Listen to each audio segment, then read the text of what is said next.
So yan mga kalangga, Rochelle, dito na po tayo sa lugar sa lugar na namiss ko tong lugar na to kasi mga Rochelle, dito kami ni Kuya Regan naglalagi dati sa kanyang munting farm. So yun, syempre yung mga dala kong pagkain ng manok. Where na you? Dito na mi. Ayan, magpakain tayo ng manok mga kalangga. Wala ang manok. Ito yung tirang Java rice mga Rochelle.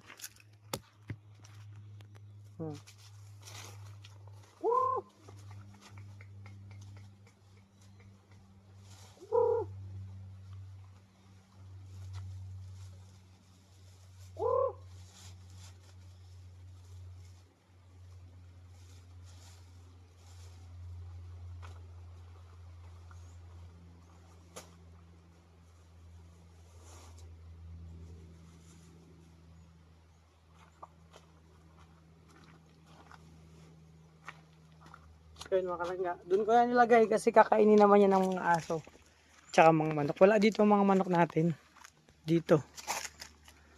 Wala. Ito yung munting dito kami, minsan nagtutulog ako dyan mag-isa mga kalangga, so walang tao dito. Dyan ako natutulog mag-isa kahit sa labas, sa duyan lang. So yun, samahan niyo ako, maghanap ako ng mga kawayan. Andito na ako. Siyempre meron tayong pagkain ng manok din na dadalhin. So yan. Ito, maintenance ng mga manok natin kasi may sisiw na. At yun kulungan pa yung naging itong kulungan na to, naging kulungan to ng aking aso si Marga, kaso pumanaw na siya. Ito manok to ng taga bantay dito ni Kuya Regan. Yun yan, buhay na buhay pa yung manok na nating kulungan. So mamaya samahan niyo ako, maghanap ako kukuha ko ng kawayan mga Rochelle. So mag-isa lang ako ngayon. Tingnan mo yung lagayan di ba?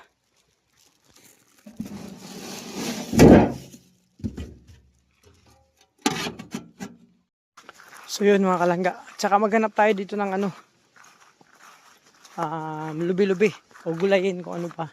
Si maga pa naman pero magtitinda kami mamaya. So syempre mga kalangga, bukod sa itakang dala natin, meron tayong pangsukat, metro, tsaka hasaan and lagari. Di ba? Syempre pagsusukatin natin, nalagari natin kasi mahirap yung yung taga ka ng taga. Mas madali yung lagari. So nag-iisip ako saan ako party kukuha. Siguro doon na lang sa dulo kasi malalaki. Kaso pababa po yun, mas malayo. So kahit makuha ko ng isa, pwede ko nang yun. At least meron na akong kahit papano isang piraso. So iwanan ko muna to dito. Okay, yung helmet. So tara mga Rochelle, punta na tayo banding. Dito tayo dadaan.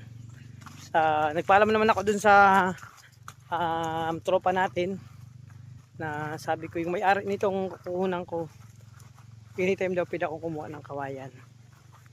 So tara, let's. Teka lang mga kalangga. At syempre protection.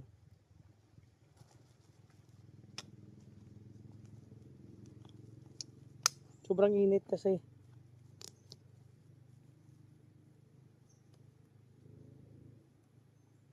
Kailangan natin magsombrero. Mainit ang panahon.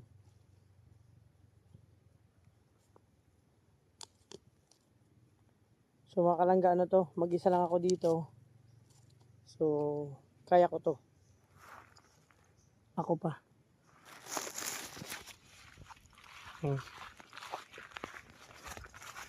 So dito ako dadaan.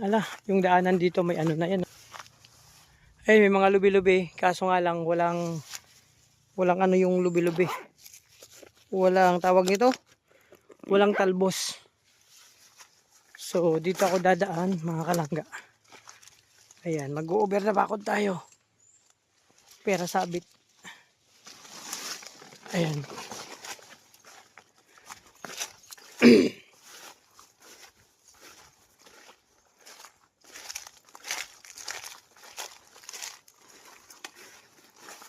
Naku, madamo. O diba mga kalangga? Wala kasi masyadong nadaan na dito. Kaya madamo. Oh, malayo-layo. Kuhaan na natin.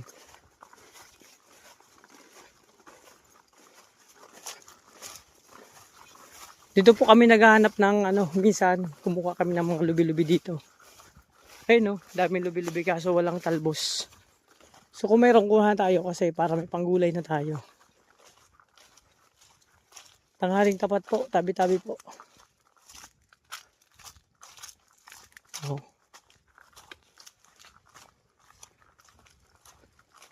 Nako, putol na.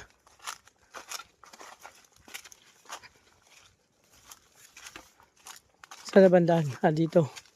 Nalito kasi may pinutol dito na puno, tabi-tabi po. Kung kukuhanan ko po pababa, sa baba pa. So kung meron akong makita sa taas, yun na lang kukunin ko. Para di na ako mahirapan.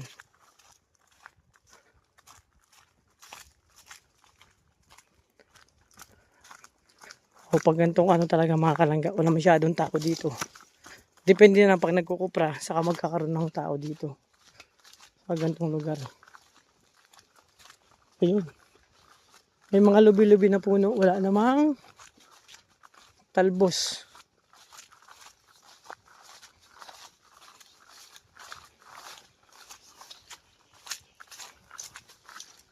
Medyo talagang walang dito.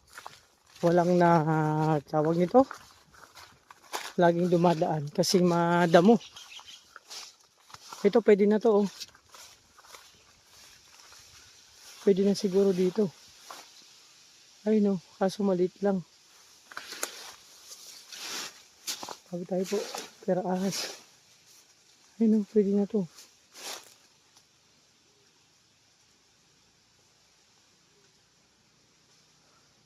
Hanap tayo ng tumba na. Maliit lang. Doon kasi sa kabila, malalaki. Oh, ito mga pa yan, mga lambo pa.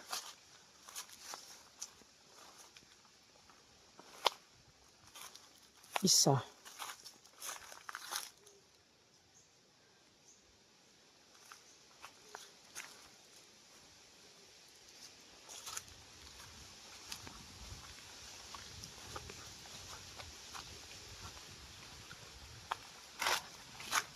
Ako.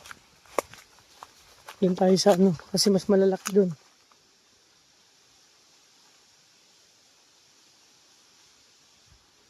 Ano kaya kung ito no? Kaso maliit lang. Doon tayo sa malalaki.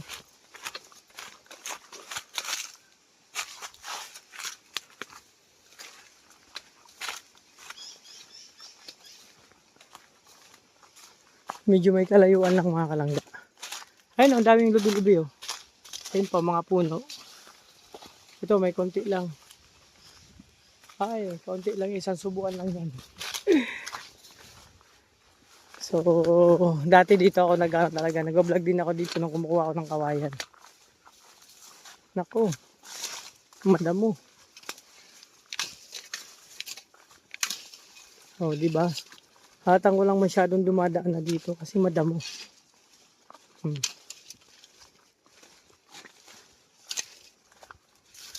Wala kang makita dito mga kalangga kundi mga punong kahoy. Oh. Yan ako parte sa unahan pa dun sa baba ako kuha. Kasi maganda dun kumuha kasi malalaki. Yung nadaanan natin kanina maliliit ang nakawayan yun. Para sulit ang pagod. Mga 2 piraso lang pwede na yan.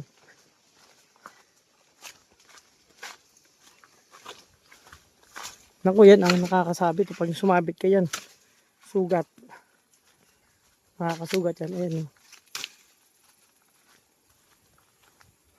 Oh, malapit na tayo.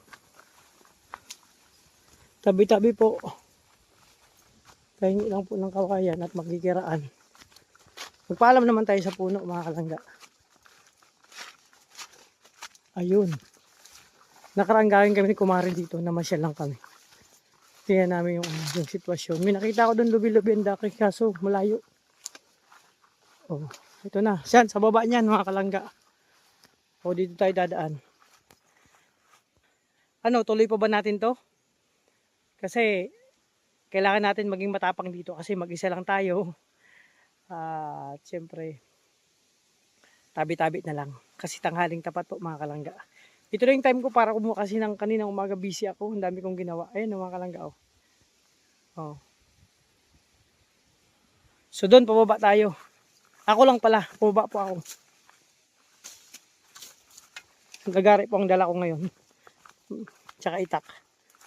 Ako naalala ko nung pumunta kami dito nako. Nung maulan. Dulas-dulas. O, pababa po yan. Diyan ako sa baba kuha ng kawayan. Ang paghakot na. Hahakutan ko 2 hakot. Nako. Pero okay lang, exercise yan. Ha? Samahan niyo ako makalangga. Ito, pababa ako. Pero kasi medyo basa-basa pa yung daanan oh. Buti na lang di na umulan. Kaninang kagabi umulan po ng napakalakas. Kaya medyo basa-basa pa.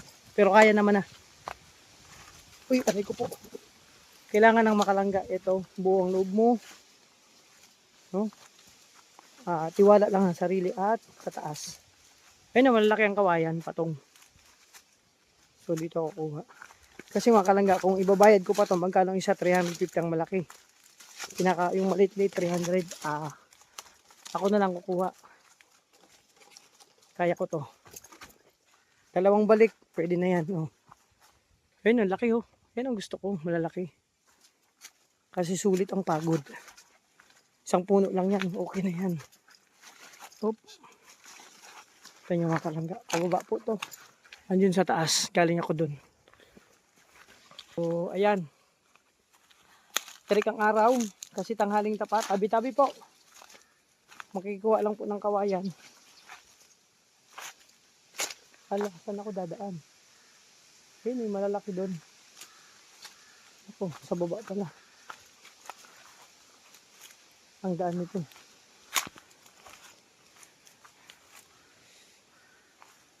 Ayan o. So, pwede na tayo dito kumuha din o. Ayan na, pwede na yan o.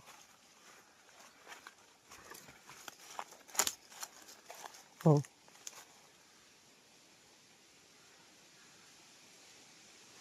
Ito, pwede na ito. Isa, pero magtingin pa tayo. Kasi sabi may naputol na daw dito.